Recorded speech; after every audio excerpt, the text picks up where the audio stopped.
The Battle of Red Cliffs, a legend of the three kingdoms amidst raging flames. At the end of the Eastern Han Dynasty, the realm descended into chaos. Warlords carved up the land, and flames of war raged everywhere. With the Han Dynasty in decline, heroes and worthies from all corners rose up, each aiming to carve out a sphere of power and establish dominance in this turbulent era. By this time, Cao Cao had largely unified northern China. His army was powerful and well-equipped, with a host of brilliant strategists at his disposal. His influence was at its zenith. In the south, Sun Quan inherited the foundation built by his father and elder brother, ruling over the 6 commanderies of the Jiangdong region, leveraging the natural barrier of the Yangtze River. His rule was firmly entrenched. Liu Bei, aided by Zhuge Liang, took temporary refuge in Jingzhou. Though his military strength was still weak, he harbored a lofty ambition to restore the Han Dynasty to its former glory. In the 13th year of the Jian'an era 208 AD, Cao Cao led a 200,000-strong army, boasting a force of 800,000 southward. Liu Kong, the son of Yu Biao, governor of Jingzhou, surrendered without a fight. Liu Bei was defeated by Cao Cao's troops at Changbangpo and Dongyong and fled in disarray to Shakou. Cao Cao's army pressed forward with overwhelming momentum, seemingly on the verge of sweeping through the entire Zhongnan region in one fell swoop. Sun Quan was confronted with immense pressure. In his court, a fierce debate raged between the peace faction and the war faction. The peace faction argued that Cao Cao's power was too formidable to resist, and that surrendering would be the only way to preserve peace in Jiangdong. The war faction, however, strongly advocated for resistance, asserting that the hard-won foundation of Jiangdong should never be handed over to others so easily. Sun Quan remained undecided. At this critical juncture, Lu Su advised him to recall Zhou Yu from Poyang to discuss countermeasures. Upon returning to Chaisang, Zhou Yu earnestly urged Sun Quan to resist Cao Cao. He analyzed the situation, stating, although Cao Cao claims to have 800,000 soldiers, among them 150,000 to 160,000 are northern troops,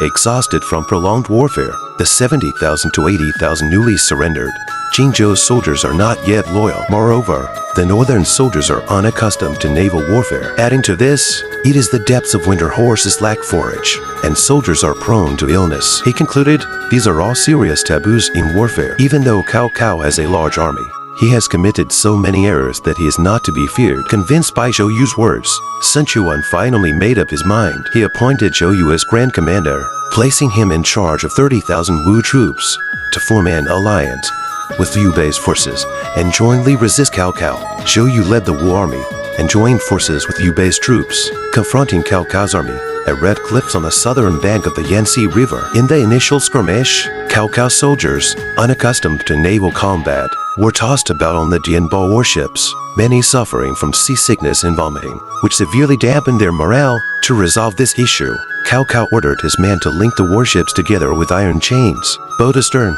and lay planks over them. This made the warships as stable as solid ground, but it also planted a fatal seed of disaster. Huang Ge, a subordinate of Zhou Yu, Minrui detected the vulnerability of Cao Cao's linked warships. He proposed a strategy to Zhou Yu, saying, currently, our forces are outnumbered by the enemy. We cannot afford a prolonged stalemate with Cao Cao's army. Since Cao Cao's warships are connected end-to-end, we can use a fire attack to defeat them. Zhou Yu was overjoyed upon hearing this, believing the plan was excellent. However, to execute the fire attack, they needed to get close to Cao Cao's warships. Thus, they devised the bitter meat ruse. One day, Zhou Yu gathered all his generals for a military council. Intentionally, he proposed a strategy of prolonged defense. Huang Ge immediately opposed this, arguing in favor of surrender. Enraged, Zhou Yu ordered Huang Ge's execution. The other generals rushed to intercede, and Zhou Yu relented, changing the punishment to 50 strokes of the cane.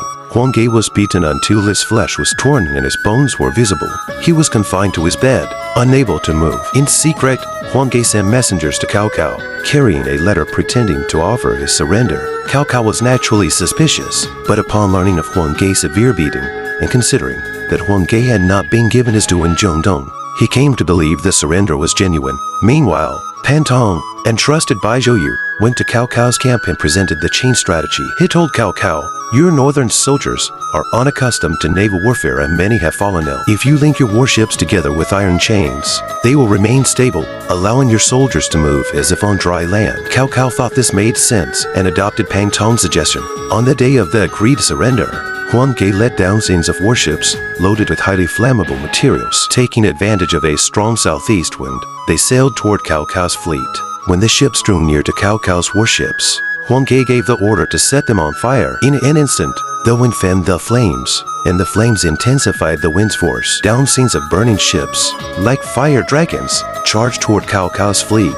Cao Cao's warships, linked together, had no means of escape, and were immediately engulfed in a sea of fire. The soldiers, thrown into a panic, jumped into the water to flee, and countless numbers drowned. Seizing the opportunity, Zhou Yu and Liu Bei's armies launched a full-scale attack, their battle cry shaking the heavens. Cao Cao's army descended into chaos, suffering heavy casualties. Seeing that the situation was irretrievable, Cao Cao had no choice but to lead his remaining troops in a hasty retreat via the Huarong Trail. The trail was muddy, and a violent storm struck, leaving Cao Cao's soldiers exhausted. Men and horses trampled over each other, resulting in countless more deaths and injuries. Guan Yu, who had been ordered to guard the Huarong Trail, recalled the kindness Cao Cao had shown him in the past, and ultimately let Cao Cao escape. The Battle of Red Cliffs ended in a resounding victory for the Sungyu Alliance. This battle not only reshaped the political landscape of the time, but also became a classic example in Chinese history of a smaller, weaker force defeating a larger, stronger one. Cao Cao suffered a devastating blow from this defeat, leaving him unable to launch another large-scale southern expedition in the short term, and this halting his progress toward unifying the entire country. Sun Quan consolidated his rule over Jiangdong, further expanding his influence. Liu Bei, on the other hand, took the opportunity to occupy the first southern commanderies of Qinzhou, gaining a foothold that would later lay the foundation for his westward expedition to Yizhou and the establishment of the Shuhan regime. The smoke of the Battle of Red Cliffs has long since cleared, but the wisdom, courage, and heroic spirit it embodied have been forever etched in the annals of Chinese history. The figures who shone amidst the flames of war, Zhou Yu's dashing elegance, Zhuge Liang's divine strategizing, Cao Cao's grand ambition, and Huang Ge's unwavering loyalty have all become legendary tales passed down through generations. This battle also offers us a profound insight when facing a powerful enemy. As long as we unite as one, use our wisdom, and seize the enemy's weaknesses, we can create the miracle of a weaker force overcoming a stronger one. And the wheel of history continues to roll forward through these thrilling battles, writing new chapters of China's glorious legacy. It serves as a warning to future generations of the cruelty of war and the preciousness of peace, urging us to cherish the peace and tranquility of the present as we reflect on history.